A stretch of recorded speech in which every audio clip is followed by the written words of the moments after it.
Live from New Delhi, you're watching DD India News Hour, India's voice to the world. I am Tanvi Taneja. Coming up in the next hour,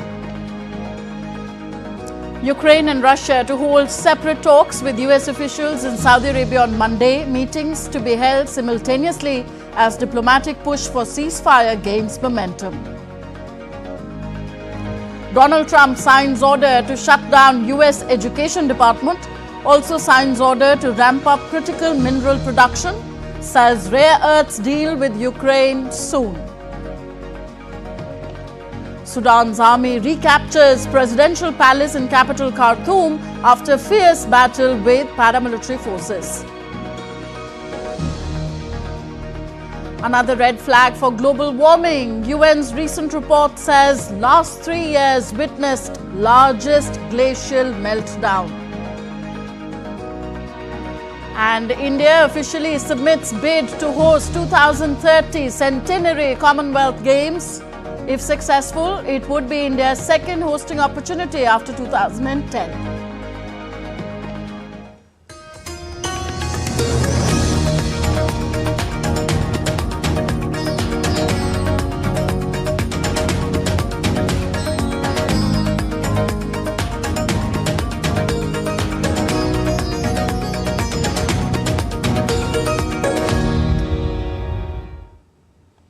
Tensions continue as Ukraine, Russia and the United States prepare for key talks in Saudi Arabia on Monday. The meetings come at a critical moment in the ongoing conflict, with efforts for a potential ceasefire and new economic deals on the table. A report.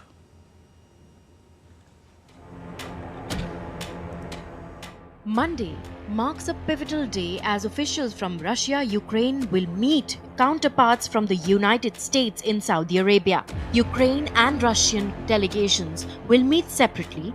The talks are expected to focus on halting strikes on critical energy infrastructure and exploring potential steps toward a broader ceasefire in the ongoing conflict between Russia and Ukraine. At the next meeting, which will be held on Monday in Saudi Arabia, our technical teams will be there. As I understand it, the structure is that there will be a meeting between Ukraine and America, and then, as the American partner said, shuttle diplomacy, followed by America and Russia, or it will be parallel meetings in one country on one topic. You remember that we had quite a rich experience in implementing the Black Sea Initiative. We fulfilled all the conditions then, but the conditions in relation to us were never fulfilled. Therefore, of course, all this, as they say, on the shore will have to be discussed in details, and also the aspects related to the Ukrainian settlement, which the parties consider necessary to discuss. Meanwhile, the European Union leaders have reiterated their support for Ukraine. But at a recent summit in Brussels, they stopped short of approving a major financial package for artillery purchases. We decided in the conclusions to make the ramp up during the next 5 years in our own capabilities, but also to support Ukraine. All these instruments, the SAVE, more fiscal space, flexibilities on the use of cohesion funds, all of these give room to the member states to increase their support to Ukraine. Before this package, we have already a pledge of 15 billion euros from different member states. Ukrainian President Zelenskyy had called for a 5 billion euro fund to help arm his country's forces against Russian aggression. Despite the hesitation on financial support, the European Union has agreed to explore joint military projects among member states, pooling resources to ensure that Ukraine receives more European-made arms. France and the United Kingdom are planning further efforts to solidify a ceasefire arrangement. As military leaders from 30 countries met in London Thursday to discuss future steps, UK PM Keir Starmer emphasized that ensuring a secure and sovereign Ukraine will be a critical component of any ceasefire decisions. It is vitally important that we do that work, because we know one thing for certain, which is a deal without anything behind it is something that Putin will breach. We know that because it's happened before. and I'm absolutely clear in my mind it will happen again. Therefore, what you're doing here today is vitally important to peace and security across Europe and for our NATO allies, and of course, crucially, for the United Kingdom. These diplomatic talks will certainly be watched closely by world leaders. Monday's talks could set the agenda for eventual peace in Ukraine, or at least set the tone for finding it in days, weeks, or months ahead. Aarti Rana's report for DD India. French President Emmanuel Macron said leaders of the coalition backing Ukraine would meet again next week, hoping to finalize plans to secure a potential truce in its conflict with Russia. Macron's announcement came after latest discussions of military top brass from the coalition of the willing in London. Macron said that the meeting next Thursday will be a chance to fine-tune work on ensuring that any truce is durable. Next Thursday, we will be holding a summit of the coalition of the willing in Paris in the presence of Ukraine President Zelenskyy, and we will be finalizing our work on short-term support for the Ukrainian army, on defending a sustainable and viable Ukrainian army model to prevent Russian invasions, and on the security guarantees that European armies can provide. On to the US now. US President Donald Trump issued a series of executive orders during the early days of his second term. In the latest move, Trump had signed an executive order intended to essentially dismantle the Federal Department of Education, making good on a long-standing campaign promise to conservatives. The order would leave school policy almost entirely in the hands of states and local boards, a prospect that alarms liberal education advocates. But we're going to be returning education very simply back to the states where it belongs. And this is a very popular thing to do, but much more importantly, it's a common sense thing to do, and it's going to work. Absolutely, it's going to work. And we're going to love and cherish our teachers along with our children, and they're going to work with the parents, and they're going to work with everybody else. And it's going to be an amazing thing to watch, and it's really going to be something special. Next, in an effort to secure U.S. interests in the global mineral market, President Donald Trump has invoked emergency powers to ramp up domestic production of critical minerals. Meanwhile, Trump also declared that the United States will soon sign a deal with Ukraine for access to its rare earth minerals. In a White House address, Trump said he has signed an order to increase U.S. production of critical minerals, rare earths, and will very shortly sign a pact with Ukraine. Under the Cold War-era Defense Production Act, the U.S. is pushing to mine and process materials such as lithium and nickel, which are crucial for electric vehicle batteries.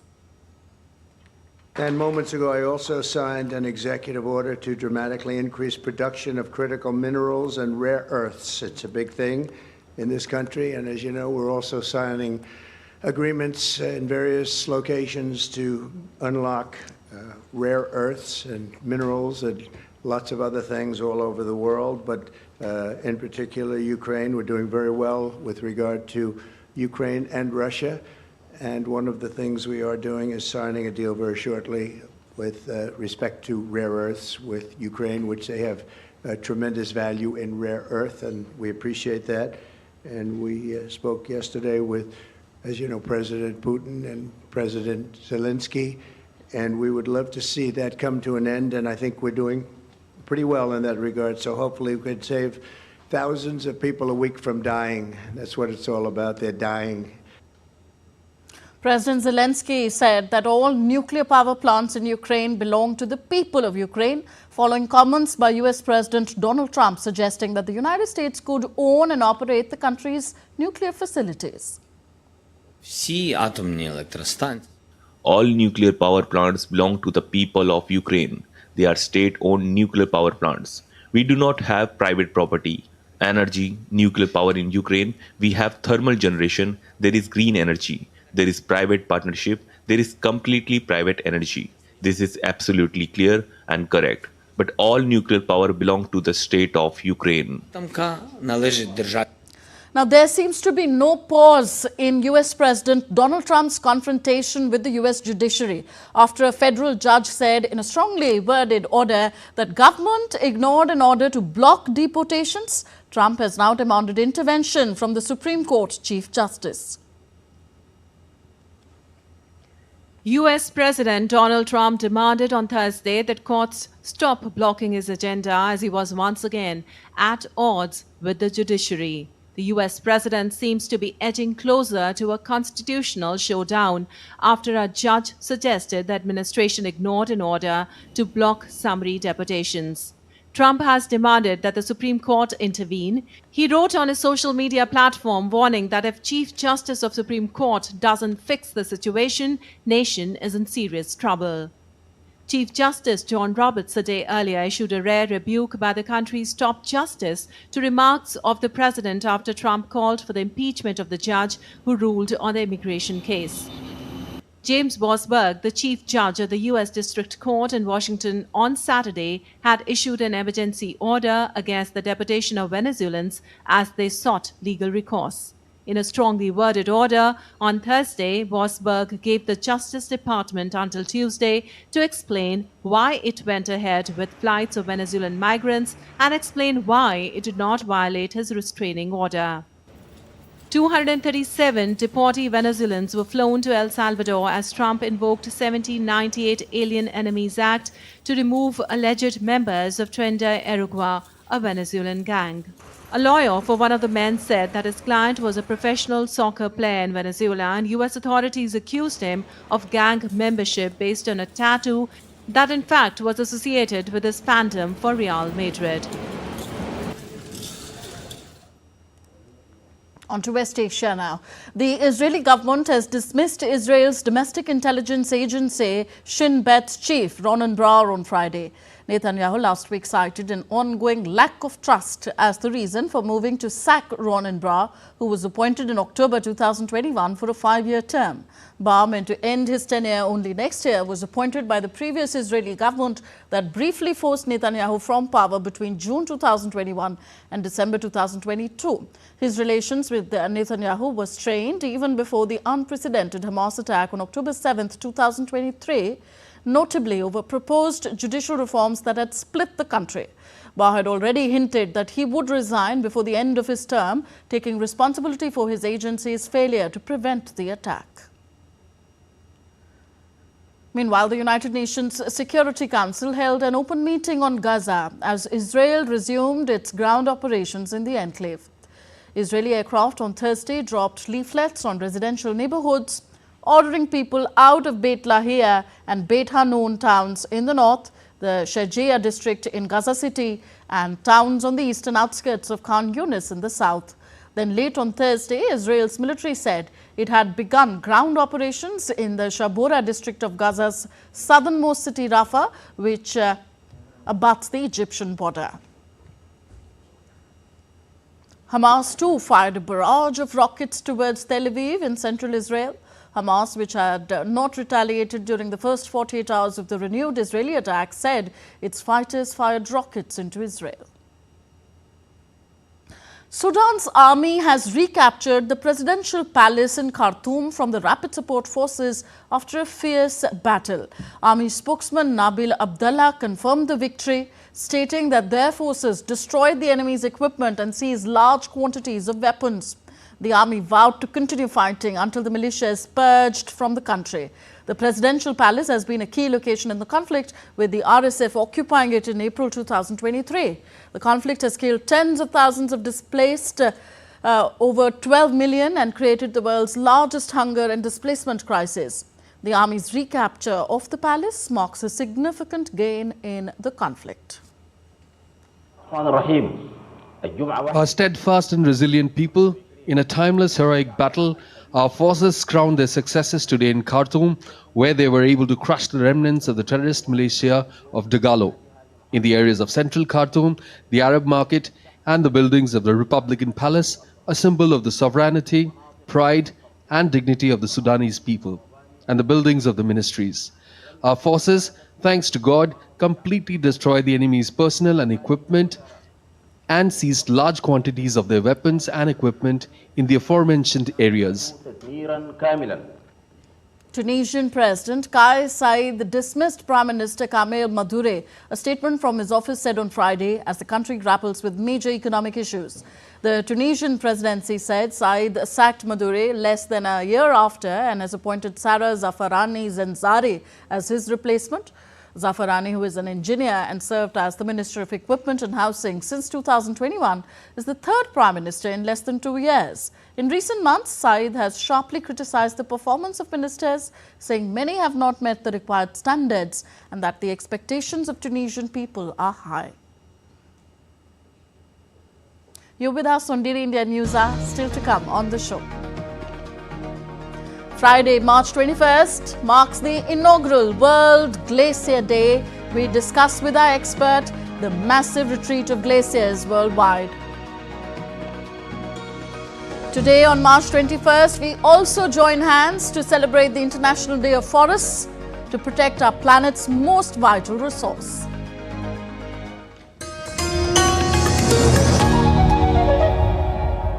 India में जितने Indians हैं उतने ही India's भी. So for the record, this is my India. This is my Undekha, Unsuna. Unbelievable India. This is my favorite designer wear wala India. My Sakhat Energy Hero India. এই হলো আমার দুর্দান্ত road ট্রিপের India. For India, join the Waves Explorer Challenge. Show us what makes you say, for the record. This is my India.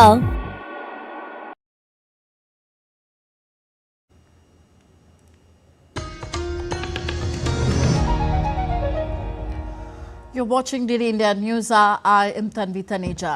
United Nations has designated 2025 as the International Year of Glaciers Preservation to highlight the importance of glaciers and ensure that those relying on them and those affected by cryospheric processes receive the necessary hydrological, meteorological and climate services. These efforts underscore the critical role mountain regions play as a key source of global freshwater and ecosystem services. The theme of the UN's International Year of Glaciers Preservation 2025 is Glacier Preservation, which emphasizes the urgent need to protect glaciers and their vital role in the climate system and water cycle, focusing on the impact of rapid glacial melt globally. Meanwhile, a UN report has warned that saving glaciers is crucial for the planet's survival, as all 19 global glacier regions have lost mass in 2024. The World Meteorological Organization says that the past 5 years saw the fastest glacier retreat on record, with 275,000 glaciers shrinking due to climate change. 2021 to 2024, the glacier mass loss over that 3-year period was the most negative 3-year glacier mass balance on record. And in 2024 itself, there were exceptional losses in Norway, Sweden, Svalbard and the tropical Andes. And you can see that the rate of glacier loss has increased over time. A tiny, wingless insect known as the Patagonian ice dragon is fighting for survival as global warming threatens its glacier habitat. The insect, which measures just 15 millimeters in length, is one of the few creatures adapted to life in the harsh freezing conditions of the glaciers. The Patagonian dragon was first discovered in the 1950s and was believed to be extinct until its rediscovery in 2001.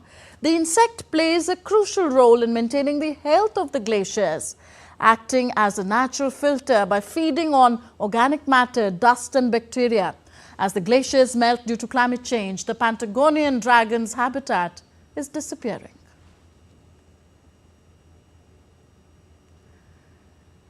And we are joined now by Dr. Vibha Dhawan, DG Terry, the Energy and Resource Institute, to discuss the ever-important subject of preserving glaciers. Welcome, ma'am, to DD India News. Well, to begin with, why was the need felt to observe a World Glacier Day separate from days like the World Environment Day, World Ozone Day and Earth Day? Well, really speaking, glaciers are as important as the other subjects that you have discussed. Why they are important? Where does the water come during summer months? And if we look at rivers, they most originate from the mountains, and glaciers are the source of providing water to the rivers, and that's what takes care of water security when we don't, or during the months when monsoon is not there. And that water, it's used for irrigation, so that's how we grow our crops. That water also feeds all the cities, all the rural areas and so on. Now, let's look into that, why it is so important, and the figures which you have just mentioned about the receding of glaciers. This water, it's like you have glaciers, you can consider it as a bank. You have banks for supplying you water during summer months or non-monsoon months. If your money in the bank, you are basically like, we survive, we are having interest on that. And that is what the usual melting of glaciers, it will, every year there will be fresh deposition of soil, snow, and that is what is being fed. But if you start consuming the glaciers which have been built over years and years, temporarily you will have more water, but ultimately you will have less water.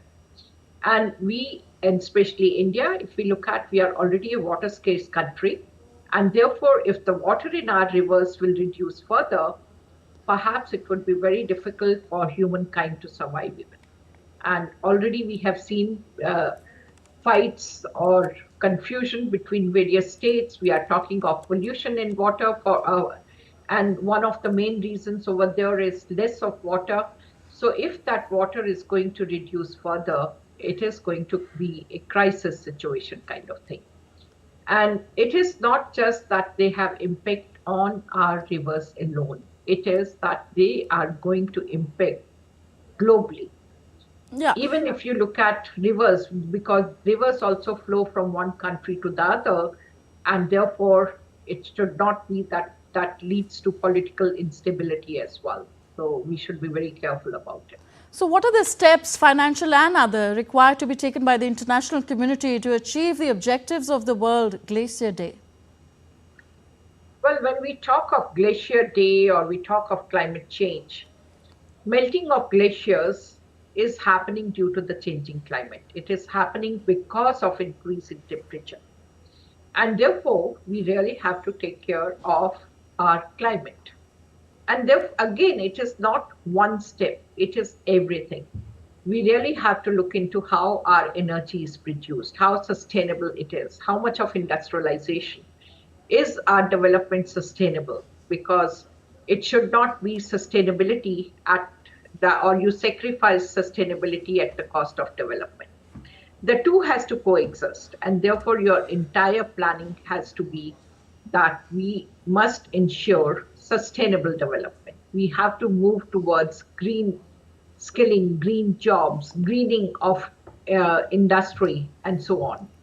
And in that connection, I'll say, and I must compliment PM Modi ji as Government of India, his entire cabinet, because we have already said as a developing nation, while we are on the growth trajectory, that by 27 will be net zero.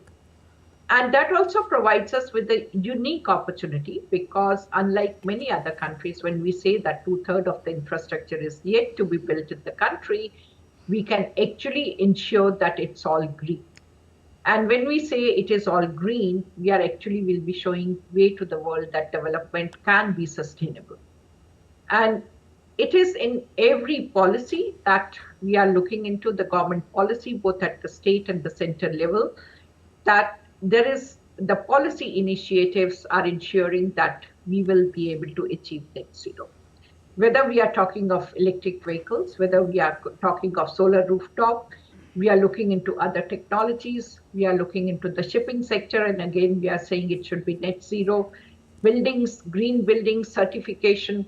So in every sphere of life, we are trying to go as far as possible green, and that is what will, in a way, control increase in temperature And that is how one can say that glaciers will also take care of themselves.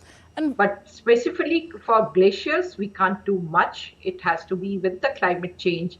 But one thing we also have to be sensitive towards our mountains, and especially the development which is taking place in terms of increase in, I should say, resorts or human population, that also needs to be checked, and somewhere it should be according to the carrying capacity, and we must be sensitive towards the eco-fragile areas, and forests also must be preserved. Yes, and in fact it is today the International Day of Forests as well. Thank you very much, Dr. Vibha Dhawanji, for joining us on DD India News Hour. Thank you. Thank you. So today on March 21st, we also join hands to celebrate the International Day of Forests, a day established by the United Nations to recognize and protect one of our planet's most vital resources. Forests are not only home to over 60,000 tree species, but they also support 80% of the world's terrestrial biodiversity. The theme for this year's International Day of Forests is Forests and Food. DD India's Tapas Bhattacharya reports.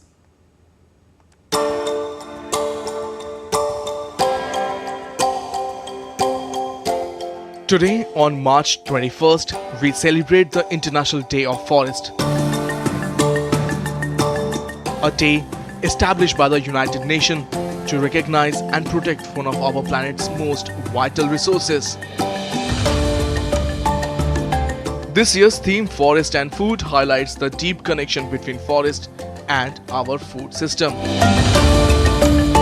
The forests provide fruits, nuts, spices, and medicinal plants, sustaining millions of people worldwide. They are home to pollinators that help crops grow and support ecosystems that make our food production possible. Viksit Bharat of 2047 needs to secure nutrition and livelihoods for 160 crore people. The challenge is vast, and the forests are an answer. They can strengthen our food systems while making economy greener. Forests not only feed us with fruits, nuts and oilseeds, but they also keep agriculture alive by sheltering pollinators, providing fresh water and keeping soils healthy. The livelihoods of 27.5 crore Indians depend on forests. Forests are our allies. Let's help them help us. Beyond food, forests act as a powerful carbon sink, helping combat climate change. They house 80% of world's terrestrial biodiversity and provide essential resources for billions, especially indigenous and rural communities. Today, let this celebration be a call to action, support sustainable food choices, protect our forest, and promote reforestation efforts. Whether by joining local tree plantation initiatives or spreading awareness, every action counts. By protecting forests, we also secure the future of our food system. Let's stand with nature and work towards a greener, healthier planet, because a thriving forest means a nourished world. By protecting forests, we are also securing the food system. Let's stand with nature and work towards a greener, healthier planet, because a thriving forest means a nourished world. With camera person Shiv, this is Tapas Bhattacharya for DD India from Delhi. And next we take a look at other stories making news around the world. During his visit to a military camp in Taipei on Friday, Taiwan's President Lai Ching-te has announced a pay rise for specific military personnel. The decision is a move to manage manpower shortage in the wake of recent intensified Chinese military pressure on the island nation.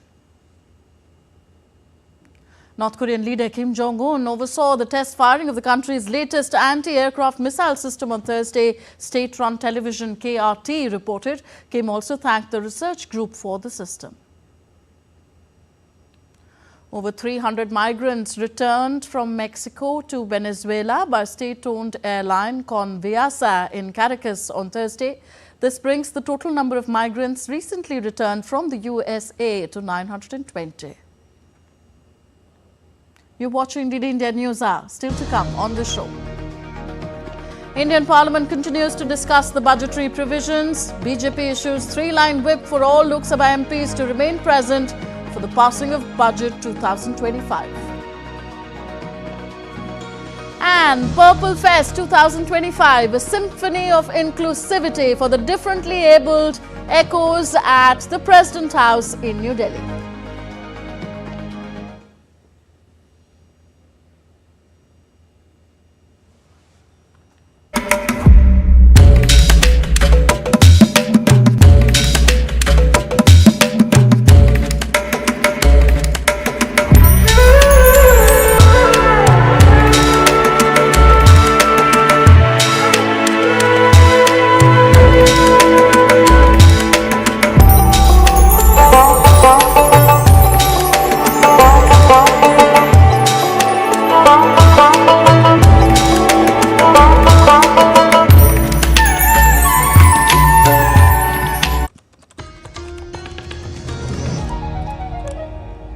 Welcome back. You're watching DD India News Hour. I am Tanvi Taneja. Let's take a relook of the headlines we are tracking at this hour.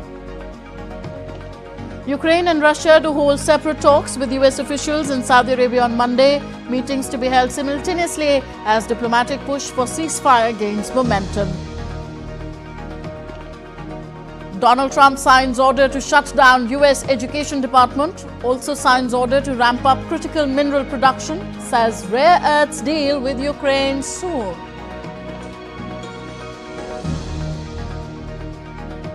Sudan's army recaptures presidential palace in capital Khartoum after fierce battle with the paramilitary forces. And another red flag for global warming. UN's recent report says last 3 years have witnessed largest glacial meltdown.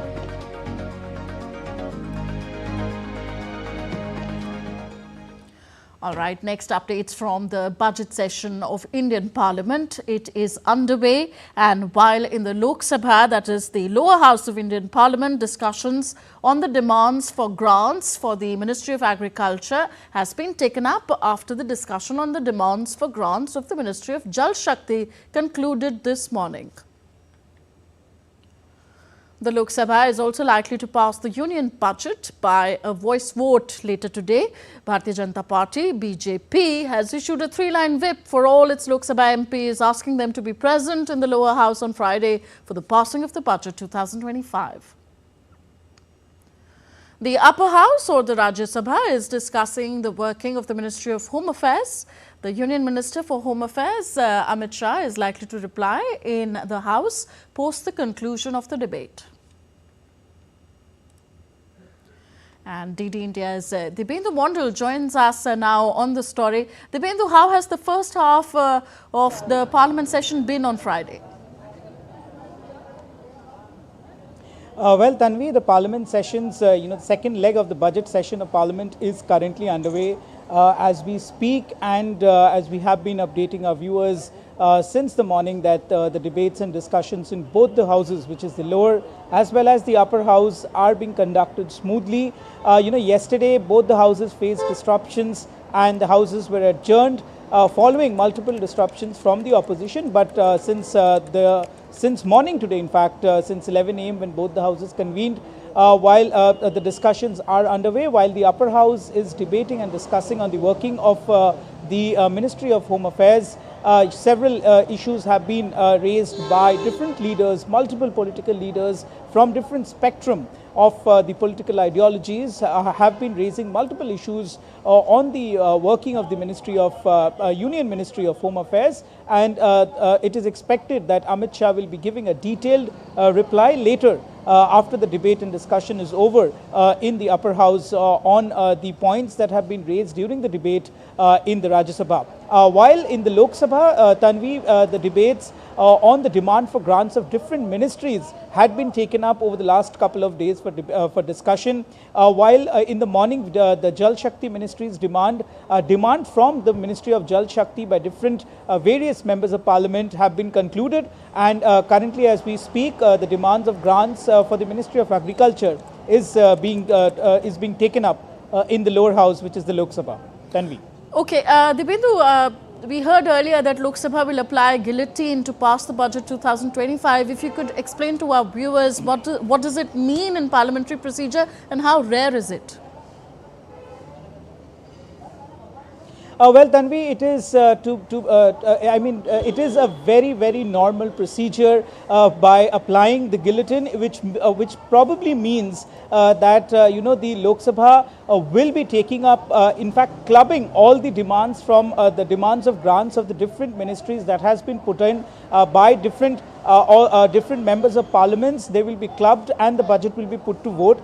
This is a very normal practice in the Lok Sabha during every budget, because it is practically impossible for the Lok Sabha to debate and discuss on each points raised by all the members of parliament, and by each ministry giving detailed reply to the points that have been raised by or the demands that have been put out by the different members of parliament from each ministry. So therefore, it is a parliamentary custom and protocol of clubbing all the demands from the different members of parliament and the ministries and passing the budget. So of course, today a 3-line whip has also been issued to all the members of parliament from the BJP to remain present in the lower house, which is the Lok Sabha, after which the budget will be put to vote, and it is expected that the budget will be put to vote through a voice vote, and the budget will be passed. And therefore, because 31st March is the last working day of the financial year of 24-25,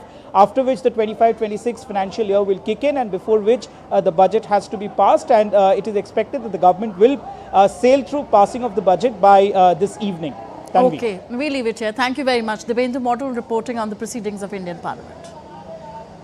India's Union Minister of Science and Technology, Dr. Jitendra Singh, on Friday launched India Bioeconomy Report and took part in the Biotech Foundation Day celebrations in New Delhi. On the occasion, Minister Jitendra Singh expressed both pride and relief as Indian origin astronaut Sunita Williams made a safe return to Earth after a 300-day mission. He also said that Prime Minister Modi-led government is giving very high priority to technology. The Prime Minister, of course, Rajesh was expected to make repeated presentations, which he did very meticulously, because the Honorable Prime Minister always likes to convince himself before he takes a decision. And then he was forthcoming and he said, okay, even if it doesn't have much of a relevance today, or may not be able to be understood very much today, we have to move on. And maybe for tomorrow's relevance, we have to adopt this policy. And today I'm glad to say, and also proud to say, that we are among the first countries to have an exclusive, dedicated policy on biotechnology and bioeconomy. So BioE3 for environment, for employment, and for economy. And under that, we have bio-AI hubs. India has crossed a monumental 1 billion ton of coal production. Congratulating the workforce of the coal sector, Minister for Coal and Mines G. Kishan Reddy on his social media platform said that with cutting-edge technologies and efficient methods, we have not only increased production but also ensured sustainable and responsible mining. This achievement will fuel the increasing power demands, drive economic growth and ensure a brighter future for every Indian. Purple Fest 2025 at Rashtrapati Bhavan, that's India's President's House, celebrates resilience, inclusion and empowerment for persons with disabilities. The festival highlights their achievements and promotes a more inclusive society. Asian Paralympic Committee member Deepa Malik expressed her joy for such an event, which makes it more inclusive for all. It's indeed a great moment, and especially happening in the lawns and the gardens of Honorable President, the first citizen of India. This is the message which has gone out to the entire country, that our Viksit Bharat is going to be inclusive Bharat, and we can see the awareness through the purple moment. I am a sports person, and in the Paralympics we had We the 15, the purple movement that had become the 2020 Tokyo Para Games and Paralympics, and I'm so beautiful and so amazing to see that now my country is also turning purple. And when we talk purple, we definitely say that this is about the rights of persons with disability, equal opportunities for persons with disabilities, and also making India inclusive. Now, in the wake of the power outage issue, Air India has issued an advisory regarding the operations to and from the London Heathrow Airport. Its London Heathrow-bound Air India 129 flight from Mumbai is returning to Mumbai. AI 161 from Delhi is diverted to Frankfurt, while all of Air India's remaining flights to and from London Heathrow, including AI 111, scheduled for this morning, have been cancelled for 21st of March. However, flights to London Gatwick remain unaffected. Air India will keep passengers updated about resumption of operations as soon as they have more information.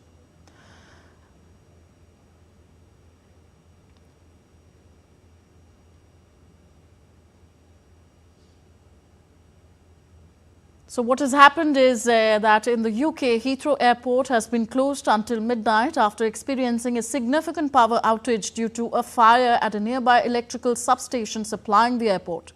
The airport authorities have asked passengers to expect significant disruption over the coming days as they do not have clarity about power restoration. Meanwhile, at least 120 flights in the air bound for Heathrow are being diverted due to airport closure. Screen recordings from flight tracking website Flightradar24 early Friday morning showed planes avoiding London's main airport, which is also Europe's busiest and the world's fifth busiest airport. Heathrow handles more than 80 million passengers a year. Indonesia's Levotobe Laki-Laki volcano erupted violently on Thursday night, spewing ash clouds more than 8 kilometers high. The massive eruption also led to flight disruptions as the authorities raised the alert status to the highest level. An Australian airline cancelled some flights into Bali. However, Bali's main airport was still operating with 7 international flights cancellations. Some domestic flights were also delayed. Furthermore, Indonesia's Centre for Volcanology and Geological Disaster Mitigation has also warned residents and tourists to stay at least 7 to 8 kilometers away from volcano's southwest and northeast sectors. And next we take a look at other stories making news in India. Slovakia's honorary consulate was inaugurated in Kolkata on Thursday, marking a significant step in strengthening bilateral relations between India and Slovakia. The inauguration ceremony was attended by high-profile Slovak officials, including Slovakia's Minister of Foreign and European Affairs, Juraj Blana. According to Blana, India is considered an important partner for economic cooperation, and Slovakia is looking to collaborate in various sectors such as defense, automobiles, IT, cybersecurity and biofuel. Amid harsh winter conditions, the Indian Army patrols snow-laden Bhadarwa Hills in Jammu and Kashmir's Doda district to counter rising terrorist threats. The region, once peaceful for 2 decades, now grapples with renewed militant activity. Despite the challenges, the Army's operations have led to significant successes in neutralizing threats and safeguarding the area. The Omalur Agriculture Fair in Kerala, India's southernmost state, reflects centuries of agrarian pride. Initially a thriving cattle fair turned vibrant marketplace, it now faces challenges such as urbanization and wild animal attacks. Farmers grapple with dwindling yields and face fading traditions. Yet the fair endures as a community-driven effort to uphold its cherished legacy. Every year on March 21st, the world also comes together to celebrate the World Down Syndrome Day. This special day is dedicated to raising awareness, promoting inclusion and advocating for the rights of individuals with the Down syndrome. The date symbolizes the uniqueness of the triplication of the 21st chromosome, which is the genetic cause of the Down syndrome. DD India's Preeti Kaur tells us more about this genetic condition. Down syndrome is a genetic condition caused by the presence of an extra copy of chromosome 21, leading to developmental and intellectual delays. It is also known as trisomy 21 because individuals with Down syndrome have 3 copies of chromosome 21 instead of the usual 2. Down syndrome was named after John Langdon Key, an English doctor who was the first person to publish an accurate description of the condition in the 1860s. Features of Down syndrome can include intellectual disability that is typically mild to moderate, physical traits that may include a flat facial profile, upward slanting eyes, small ears, and a small neck. People with Down syndrome may have an increased risk of certain health issues like heart defects, respiratory problems, and hearing loss. March 21st marks World Down Syndrome Day. The objective of this day is to spread awareness about Down syndrome and to reduce the social stigma faced by patients. Approximately 1 in 800 children are born with Down syndrome annually in India.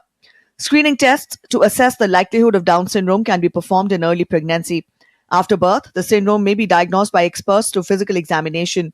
In India, addressing Down syndrome involves prenatal screening, early intervention programs, and ongoing support, including specialized therapies and education, with organizations like the Down Syndrome Federation of India playing a key role.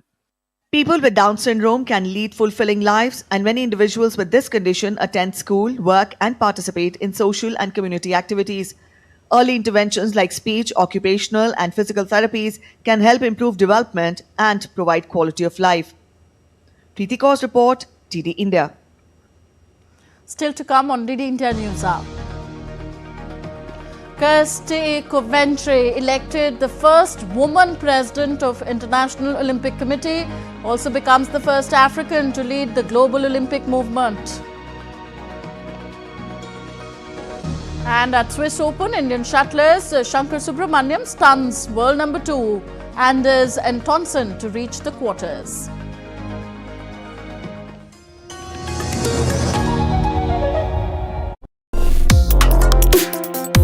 Complex issues, hidden agendas, twists and turns, strategic games. We think all dots are linked, we just need to connect them. Join me every week as I connect the dots to unravel hidden designs in statecraft, mysteries, and decode issues that matter to you. Watch Connecting the Dots with me at these times on DD India.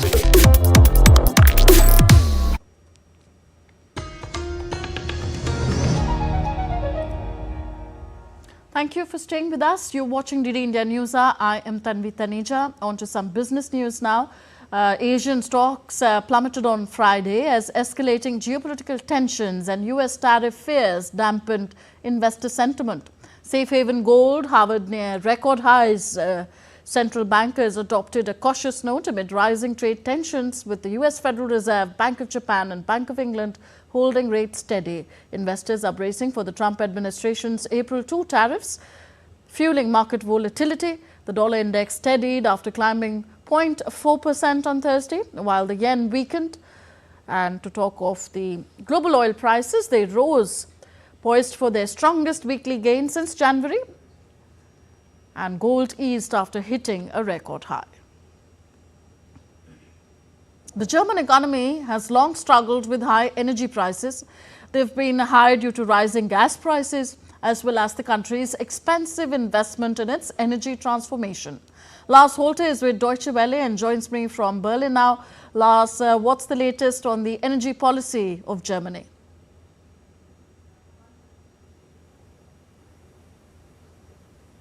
Thanks for having me. And yes, indeed, we have a problem with high energy prices. Now, the high price of gas is, of course, a phenomenon that's not concerning just Germany alone, but it hits Germany harder than any other country because our economy here had so long relied on gas as a main energy source. Now, that, of course, was due to the fact that we got cheap gas from Russia until Russia started its war in Ukraine, and the rest is history. Now, let's look at the other problems we're having with energy. The government is massively investing in the energy transformation, moving away from fossil fuels into renewables. And I want to say there's a lot of success in that area. Renewables make up the largest part of Germany's energy mix at this point. Anyway, this doesn't really help companies, especially in energy-intense fields. They are dependent on government action, and according to early talks between the two parties that are likely to make up our next government, help is on the way in a form of lower network fees, lower taxes, and also energy subsidies for those businesses who are simply not globally competitive any longer, including steel makers and other heavy industry giants. Lars, if I may, that all sounds like a temporary fix. Are there any strategies to lower the cost?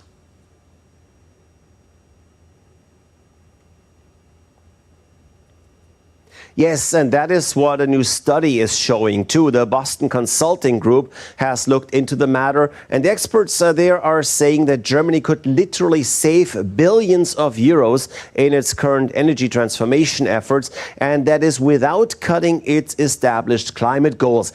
Here's the gist of what the experts found. First of all, they say the government is currently calculating with an electricity demand that is impossibly high. According to the government, energy demand is set to rise from its current 464 terawatt hours to 700 terawatt hours by 2030. That's not happening, say the experts. That is because the government has been calculating with 15 million electric cars on the road and 6 million heating pumps in houses by then, way more than could possibly be sold, according to the Boston Consulting Group. Also, the government is investing in hydrogen plants, while the experts say that importing hydrogen for energy use is just so much cheaper. Also, looking at the grid, Germany is planning thousands of kilometers of in-ground cables to strengthen the distribution of electricity. Putting at least some of that above ground would save billions, says the Boston Consulting Group. There's a few more examples in that study, and all in all, the experts are saying that Germany could cut its energy transformation investment by $150 billion without endangering its climate goals. So a lot less cost, and that would spell relief for large parts of the economy.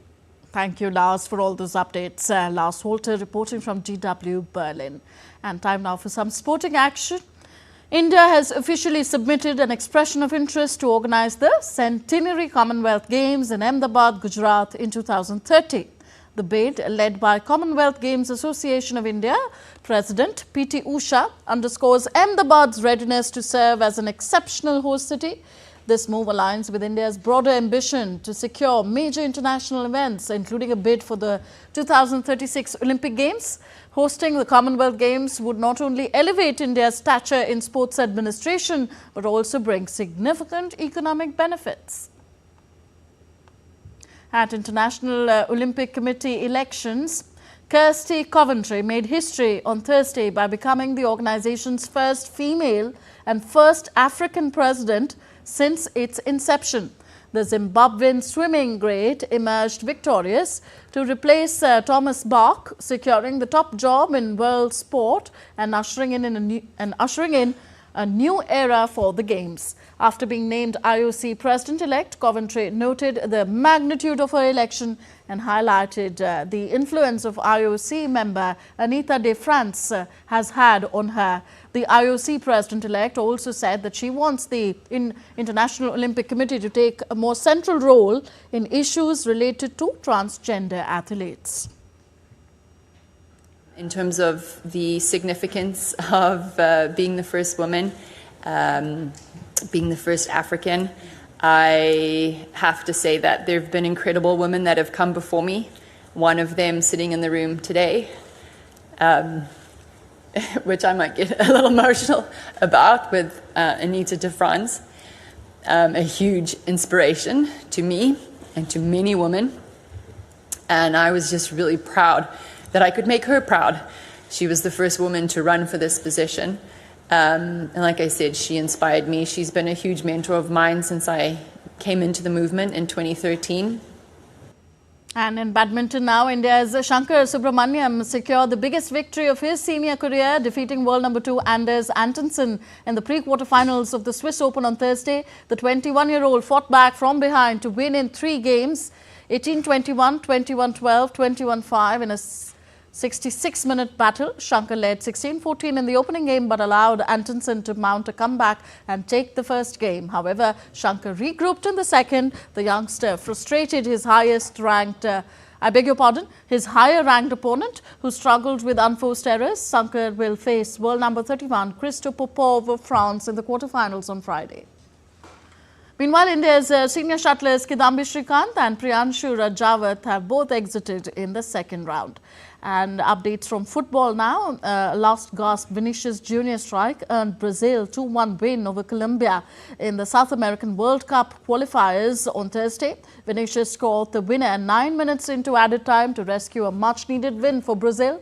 The victory lifted Brazil to second in the South American qualifying with 21 points, just 4 points behind leaders Argentina. And Japan became the first team to qualify for the 2026 FIFA World Cup on Thursday as they secured a 2-0 win over Bahrain at the Saitama Stadium in Japan. Daiichi and Takefusa scored in the second half to give Japan a 2-0 home win over Bahrain and take their place alongside the hosts, United States, Canada and Mexico at next year's finals. Australia rode on an early storm before rallying for a comfortable 5-1 win over Indonesia in another World Cup qualifier on Thursday to solidify the second place in the Asian Group C behind runaway leaders Japan. And with that, we wrap up this edition of DD India News Hour. Do let us know your thoughts on the news of the day. Connect with us on our different social media handles at DD India Live. And for those on the go, you can also download our DD India mobile app. The app is available on both Android and iOS platforms. We'll be back with more news as it breaks here on DD India. I'm Tanvi Taneja from all of us here in New Delhi. Thank you for watching. Namaskar.